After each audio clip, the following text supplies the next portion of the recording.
पश्चिमी मीडिया ने दावा किया कि अमेरिका की कई बड़ी कंपनियों ने रूस को हथियारों में लगने वाली चिप दी।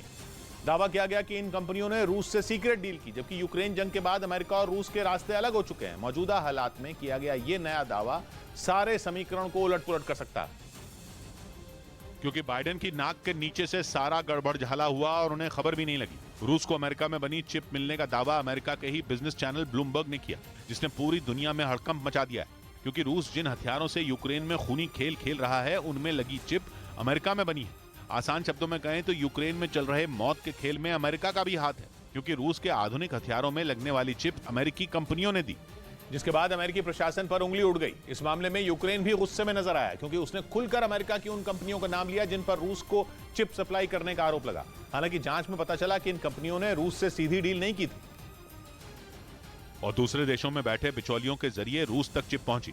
लेकिन इस नए दावे ने यूक्रेन को गुस्सा दिला दिया, क्योंकि उसने खुलकर अमेरिका की इंटेल, क्वालकॉम और ब्रॉडकॉम जैसी कंपनियों का नाम लिया और आरोप लगाया कि चिप बनाने वाली इन तीनों अमेरिकी कंपनियों ने रूस से डील की। यूक्रेन ने मांग की कि अमेरिकी कंपनियां रूस के गुनास सैटेलाइट नेविगेशन सिस्टम को सपोर्ट करने वाली चिप बनाना बंद कर दें, क्योंकि अगर उन्होंने ऐसी चिप बनाना जारी रखा तो वो किसी न किसी तरह रूस पहुंच जाएंगे। हालांकि अमेरिका की तीनों कंपनियों ने यूक्रेन के आरोप को खारिज कर दिया और यह साफ कर दिया कि वो सही तरीके से काम कर रही हैं और इसीलिए उन पर कोई एक्शन नहीं हुआ। हालांकि अमेरिका की सरकार ने इस मामले की जांच की, जिसमें रूस के साइबेरिया के गवर्नर के बेटे और रूस के बिजनेसमैन अर्चुम उसिस का नाम आया। अमेरिका ने आरोप लगाया कि उसिस ने यूरोप और एशिया में छोटी छोटी शेल कंपनियां बनाई और फिर कैलिफोर्निया और न्यूयॉर्क से चिप खरीदी, जिसके बाद उन्हें रूस भेज दिया गया और इसी आरोप में अर्चुम उसिस को पिछले साल अक्टूबर में गिरफ्तार किया गया और फिलहाल वो इटली के मिलान में नजरबंद है। वैसे अमेरिका उसिस के प्रत्यर्पण की कोशिश में जुटा है, लेकिन उसिस नहीं चाहते कि उनका प्रत्यर्पण हो, क्योंकि उनका मानना है कि अमेरिका में उनसे बुरा व्यवहार किया जा सकता है। लेकिन अमेरिका चिप मामले की जांच के लिए उसिस का प्रत्यर्पण करने की कोशिश में जुटा हुआ है, क्योंकि जैसे जैसे जांच आगे बढ़ रही है ये मामला फैलता जा रहा है।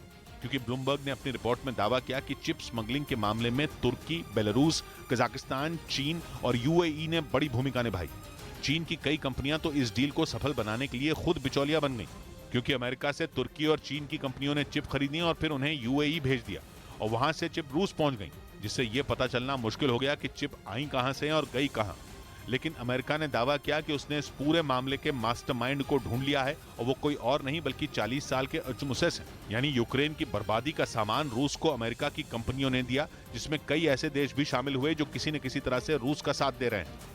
इधर केंद्र सरकार ने नकली और खराब क्वालिटी की दवा बनाने वाली कंपनियों पर बड़ी कार्रवाई की और 18 कंपनियों के लाइसेंस रद्द कर दिए। साथ ही उन कंपनियों में दवाइयों के उत्पादन पर भी रोक लगा दी गई, क्योंकि ऐसी कुल 18 कंपनियों की दवा या तो नकली पाई गई या फिर उनकी क्वालिटी खराब थी। करीब 15 दिनों से 20 राज्यों में चलाए जा रहे अभियान के तहत 76 दवा कंपनियों की जांच की गई।